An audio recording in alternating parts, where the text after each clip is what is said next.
সন্মানীয় খাম্পা বৰগয়াৰী ডাঙৰীয়া, যোৱাকালি আপুনি UPPL দলত জইন কৰিলে। আশা কৰোঁ দিনটো ভালে ভালে গ'ল।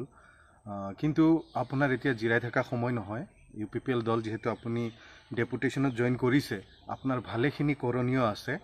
আমি টপ 10 প্ৰায়ৰিটি কিছুমান কাম চিলেক্ট কৰি উলিয়াইছোঁ, যিকেইটা আপুনি UPPLত চৰকাৰক আৰু দলক সহায় কৰি এই টপ 10 প্ৰায়ৰিটিত যিকেইটা কাম আছে এইকেইটা কৰিব লাগে।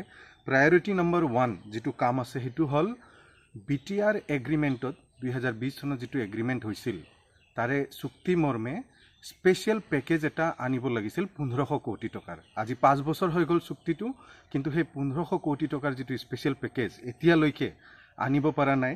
যোৱা 19 ডিচেম্বৰ 2024 তাৰিখে ৰণগৌৰা নাৰ্জাৰী ডাঙৰীয়াই ৰাজ্যসভাত এটা প্ৰশ্ন উত্থাপন কৰিছিল যে স্পেচিয়েল পেকেজটো কেতিয়া দিব, আৰু তাৰ ৰিপ্লাই হিচাপে মন্ত্ৰী সুকান্ত মজুমদাৰ ডাঙৰীয়াই কৈছিল যে এতিয়ালৈকে no demand request has been submitted বুলি কৈছে। গতিকে আপুনি অতি শীঘ্ৰে আজিৰ পৰাই লাগি যাওক, যাতে এই যিটো BTR এগ্ৰিমেণ্টৰ যিটো 1500 কোটি টকাৰ স্পেচিয়েল পেকেজ আছিল, এই পেকেজটো যিটো প্ৰমোদ বড়োৱে এতিয়ালৈকে আনিব পৰা নাই, যিটো 3 বছৰৰ ভিতৰতে আনিব লাগিছিল এতিয়ালৈকে আনিব পৰা নাই, সেই পেকেজটো আনাত যাতে আপুনি হাতে কামে লাগি যাতে সোনকালে আনিব পাৰে, এইটো হ'ল priority number 1।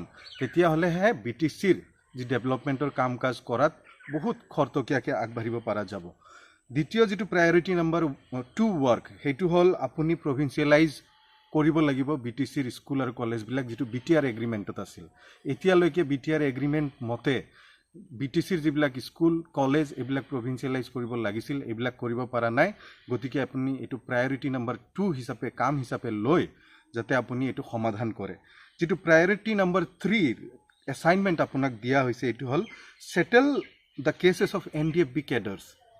Similarly the way BTC agreement যিটো আছিল হাগ্ৰামা মহিলাৰ, এবছৰৰ ভিতৰতে যিমান BLT কেডাৰ আছিল সকলোৰে কেছ উইথড্ৰ কৰাই প্ৰায় সকলোকে সেটেল কৰা হৈছিল। কিন্তু আজিৰ তাৰিখত দুৰ্ভাগ্যজনকভাৱে NDFBৰ কেডাৰসকলৰ কেছ উইথড্ৰ কৰোৱা হোৱা নাই। ৰঞ্জন দৈমাৰী ডাঙৰীয়া নিজেই আজিৰ তাৰিখত স্বাক্ষৰকাৰী হিচাপে জেলত আছে। গতিকে এইটো প্ৰায়ৰিটি নম্বৰ 3 কাম। ইয়াৰ দ্বাৰা আপুনি NDFB কেডাৰসকলক যাতে তেওঁলোকৰ কেছ উইথড্ৰ কৰাব পাৰি এই কামটো কৰাব। প্ৰায়ৰিটি নম্বৰ 4ত যিটো কাম এই এছাইনমেণ্ট আপোনাক দিছোঁ, সেইটো হ'ল আপুনি যিবিলাক ইনষ্টিটিউট BTR একৰ্ডৰ মতে আনিম বুলি লিখা আছিল, এই ইনষ্টিটিউটবিলাক সদ্যহতে কেন্দ্ৰীয় চৰকাৰে বিভিন্ন কাৰণ দেখুৱাই ফেলে এই ইনষ্টিটিউটবিলাক নাকচ কৰিছে।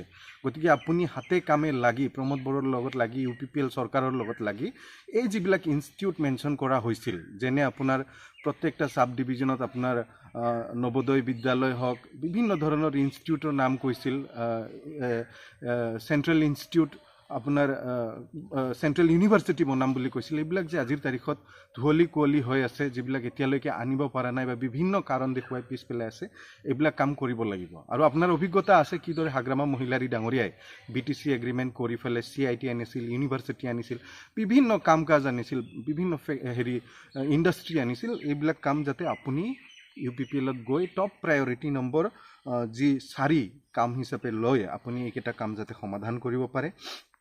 5 নম্বৰৰ যিটো প্ৰায়ৰিটি এছাইনমেণ্ট আপোনাৰ হ'ল bring back the 16 departments which have been handed over to government of Assam to protect the autonomy. মানে 16টা ডিপাৰ্টমেণ্ট যিটো ঘূৰাই দিয়া হৈছিল, এই 16টা ডিপাৰ্টমেণ্ট কেনেকৈ আকৌ লৈ আহিব পাৰি, BTCত লৈ আহিব পাৰি, তাৰ কাৰণে আপুনি কাম কৰক। প্ৰায়ৰিটি নম্বৰ 6ত solve all the problems of 26 communities, যিটো প্ৰমোদ বড়ো ডাঙৰীয়াই 26টা বিভিন্ন জাতি জনগোষ্ঠীৰ বিভিন্ন ধৰণৰ সমস্যাবিলাক উল্লেখিত কৰি ভিজন ডকুমেণ্ট বনাইছে। এই সমস্যাসমূহ সমাধান কৰিব লাগিব, উল্লেখ কৰিলেই নহ'ব।